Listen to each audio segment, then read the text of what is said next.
Are you ready? మన పసి పిల్లలను బండకు వేసి కొట్టవచ్చా? నాతో పాటు చెప్పండి. మన పసి పిల్లలను బండకు వేసి కొట్టొచ్చా? చెప్పండి. మీరే నాకు గట్టిగా చెప్పాలి. మన పిల్లలను బండకేసి కొట్టొచ్చా? ఏంటండి ఏమీ చెప్పలేకపోతున్నారు? నాకు చెప్పండి. మన పిల్లలని బండకు వేసి కొట్టొచ్చా? కొట్టొచ్చా కొట్టకూడదా అని చెప్పండి, అంతే. ఏంటిది? కొట్టొచ్చు. ఏంటిది? కొట్టొచ్చు. కొట్టకూడదు అన్న వాళ్ళు ఎవరైనా ఉన్నారా? కొట్టకూడదా? ఇక్కడ ఏముంది?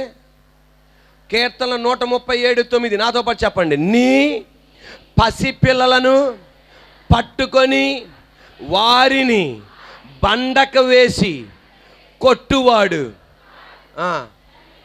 శాపగ్రస్తుడా? ఏంటిది మరి? మీరేమంటున్నారు? బండకేసి కొట్టకూడదు అంటున్నారు. సమాధానపరచువారు ధన్యులు, వారు దేవుని కుమారులు. దుఃఖపడువారు ధన్యులు వారు. అంటే దుఃఖపడటం మంచిదా కాదా? అంటే సమాధానపరచడం మంచిదా కాదా? బండకేసి మీ పిల్లలను కొట్టడం మంచిదా కాదా? దుఃఖపడువారు, సమాధానపరచువారు, బండకేసి నీ పిల్లలను కొట్టువాడు. అంటే ఇది కూడా బండకేసి నీ బిడ్డలు కొడితే బండకు వేసి నీ పిల్లల్ని కొడితే మీరు ఎవరంట? యేసయ్య అన్నాడు, పిల్లలని నా యొద్దకు రానివ్వుడి, వారిని బండకేసి కొట్టకండి, వాళ్ళని నా దగ్గరికి రానియండి. చిన్న పిల్లల్ని చూపెట్టి ఇలాంటి వారిదే పరలోక రాజ్యం అన్నాడు. ఒక యవనస్తురాల్ని రాళ్లతో కొట్టి చంపబోతుంటే నా యేసయ్య అడ్డుపడి కొట్టకండి అన్నాడు. అదే దేవుడు అంటున్నాడు, మీ పిల్లలని బండకేసి కొట్టండి అన్నాడు. దీని వెనకాలన్న సందర్భం యేసయ్య కృపలో మనం నేర్చుకోవాలి. దీని వెనకాలన్న సందర్భం ఏంటంటే, నీ పసిపిల్లలను పట్టుకొని వారిని బండకేసి కొట్టువాడు ధన్యుడు అన్న దాని వెనకాలన్న సందర్భం ఏంటంటే, ఇశ్రాయేల్ దేశంలో ఉన్న యూదా ప్రజలు, యెరూషలేములో ఉన్న యూదా ప్రజలను నెబుకద్నెజర్ రాజు, బబిలోన్ దేశానికి చెందిన రాజు ఎవరు? ఈ నెబుకద్నెజర్ రాజు ఇశ్రాయేల్ దేశం మీద ముట్టడి వేశాడు. యెరూషలేం మీద దండెత్తి వచ్చాడు. యెరూషలేం మీద ముట్టడి వేసి దండెత్తి వచ్చి అక్కడ ఏం చేశాడంటే, ఒక్కరోజు కాదు, 2 నెలలు కాదు, దాదాపు 18 నెలలు ఇశ్రాయేల్ దేశం యెరూషలేములోనే ఉండి వారి పంటను ధ్వంసం చేశాడు. వారి చెట్లను నరికి పడేశాడు.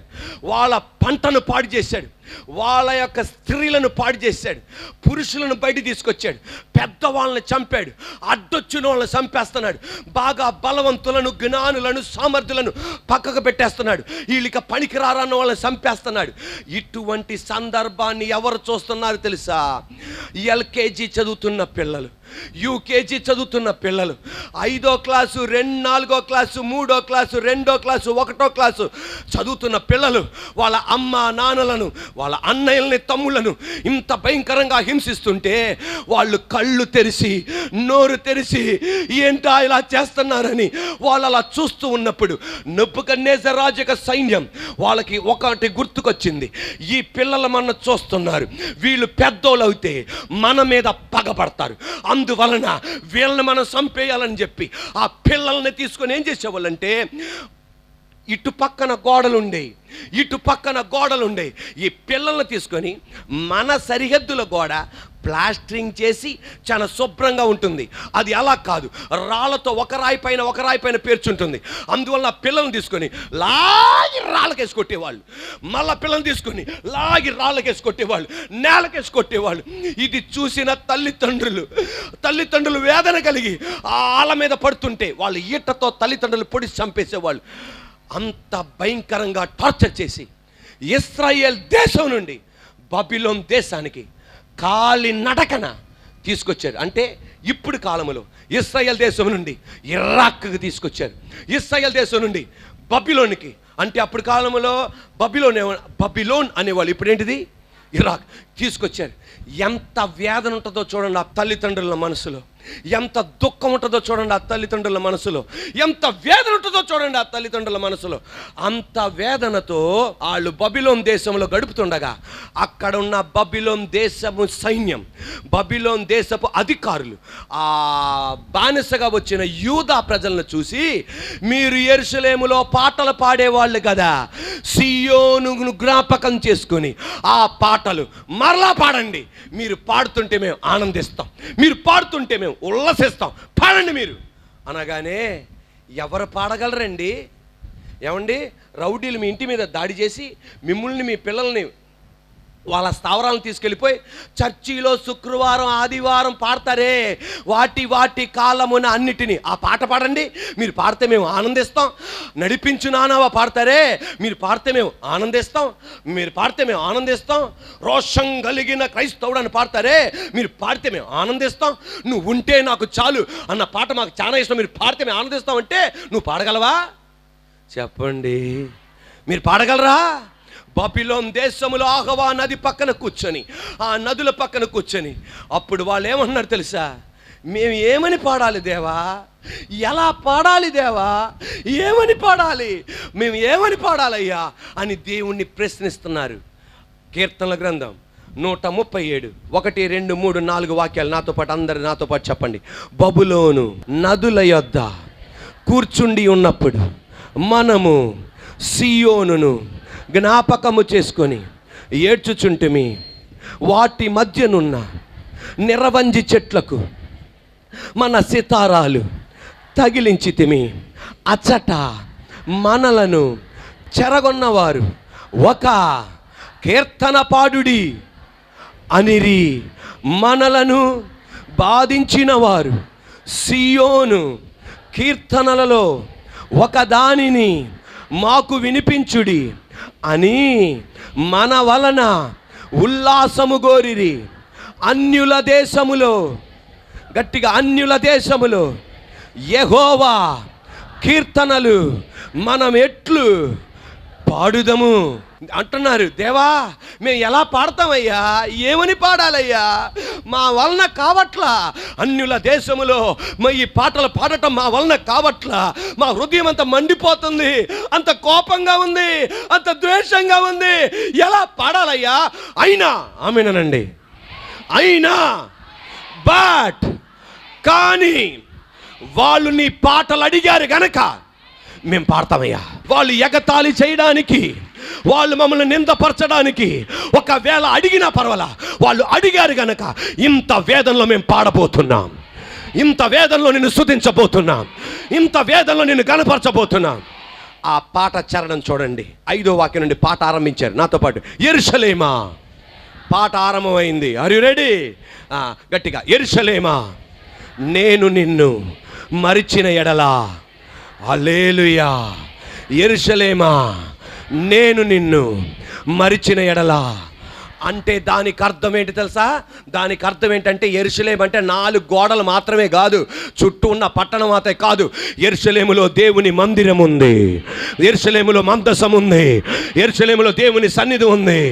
యేసయ్యా, దేవా, మేము బానిసగా ఉన్నా నేను నిన్ను మర్చిపోలేదయ్యా, నీ మందిరాన్ని మర్చిపోలేదయ్యా. మా బతుకులు ఇలాగ అయిపోయినా నేను నిన్ను మర్చిపోలేదయ్యా, మేము నిన్ను మరవలేము దేవా. గట్టిగా, యెరూషలేమా నేను నిన్ను మరిచిన ఎడలా నా కుడి చేయి తన నేర్పును మరుచునుగాక, నేను నిన్ను జ్ఞాపకము చేసుకొనని ఎడలా. ఆమేన్. దేవా, నేను నిన్ను జ్ఞాపకం చేసుకోకపోతే మా జీవితంలో ఎంత అన్యాయం జరిగినా, మా పిల్లలకి ఎంత అన్యాయం జరిగినా నిన్ను తలంచని రోజు లేదు దేవా, నీకు ప్రార్థన చేయలేని రోజు లేదు దేవా, నీకు మొర్ర పెట్టని రోజు లేదు దేవా. ఈ పగటి వేళ నీ జీవితంలో జరిగింది ఇలాంటి పరిస్థితులేమో, అయినా నువ్వు చెప్పాల్సింది, దేవా నిన్ను తలవని రోజు లేదు అయ్యా, నిన్ను స్తుతించలేని రోజు లేదయ్యా, నిన్ను ఆరాధించలేని రోజు లేదయ్యా, నేను నిన్ను మర్చిపోను. నాతో పాటు చెప్పండి, నేను నిన్ను జ్ఞాపకము చేసుకొనని ఎడల నా ముఖ్య సంతోషము కంటే నేను యెరూషలేమును హెచ్చుగా ఎంచని ఎడల నా నాలుక నా అంగిటికి అంటుకోనుగాక. ఇంకొక మాటలో చెప్పాలంటే నాకు తిండి లేకున్నా పర్వాలా, నాకు ఏమీ లేకపోయినా పర్వాలా, నీళ్లు తాగలేకపోయిన స్థితిలోకి వెళ్ళినా పర్వాలా, నేను నిన్ను మరవనయ్యా. Praise the Lord. Are you ready? నేను నిన్ను మరవనని చెప్పి వాళ్ళ ఆ పాటలో ఏమంటున్నారు తెలుసా? తండ్రి, బబిలోను ప్రజలు మాకేమైతే చేశారో నువ్వు అది జ్ఞాపకం చేసుకో. వారిని నువ్వు జ్ఞాపకం చేసుకో. వారు మా బిడ్డల పట్ల ఏం చేశారు, మా పంటల పట్ల ఏం చేశారు, మా కుటుంబం పట్ల ఏం చేశారు, అది నువ్వు జ్ఞాపకం చేసుకో. మాకు వాళ్ళు ఏమైతే చేశారో, రెడీ, వారు మాకు ఏమైతే చేశారో, వారు అనగా ఎవరు? బబిలోను వాళ్ళు యూదులైన మాకు ఏమైతే చేశారో అలాగా వారి దేశంలో వారికి వారి బిడ్డలకు అలా జరగాలి. మాకు చేసినట్లు ఎవరైనా వారి ఇంట్లో వారి బిడ్డలకి వారి కుటుంబాలకి చేస్తే వాళ్ళు ధన్యులు.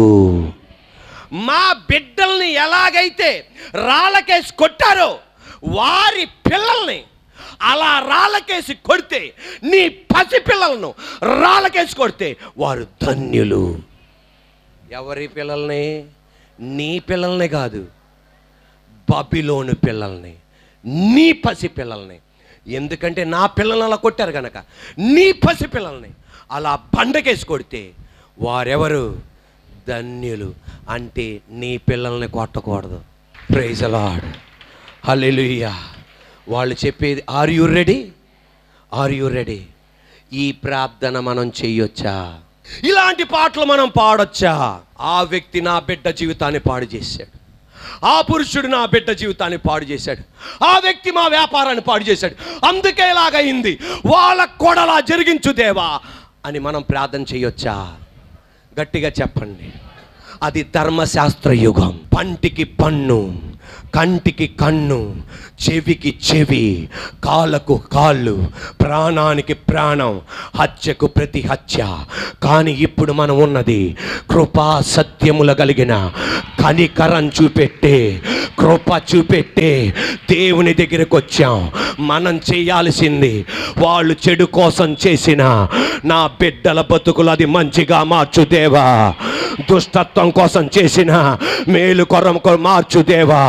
దేవుడనేది నువ్వు పగ తీర్చుకోవద్దు, నాకు వదిలే, నేను పగ తీర్చుకుంటా. నీ బిడ్డ పట్ల నేను పగ తీర్చుకుంటా, నీ వ్యాపారం పట్ల నేను పగ తీర్చుకుంటా. నేను నీకు న్యాయం తీరుస్తా, నేను నీ పక్షాన నిలబడతా, నేను నీ కుటుంబ పక్షాన నిలబడతా. మనం ప్రార్థన చేయాల్సింది, ధర్మశాస్త్రం చెప్పింది పంటికి పన్ను, కంటికి కన్ను. కానీ నా యేసయ్య చెప్పింది ఈ చంప కొడితే ఈ చంప చూపెట్టమని. కానీ వాళ్ళు ఏమని ప్రార్థన చేశారు? ఏమని ప్రార్థన చేశారు? మా పిల్లల్ని వాళ్ళు బండకేసి కొట్టారు. నీ పిల్లల్ని అంటే ఎవరు? వాళ్ళంటే ఎవరు? నీ పసి పిల్లల్ని. నాతో పాటు చెప్పండి ఇలాగ, నీ పసి పిల్లల్ని బండకేసి కొట్టువాడు ధన్యుడు. హల్లెలూయా. Praise the lord.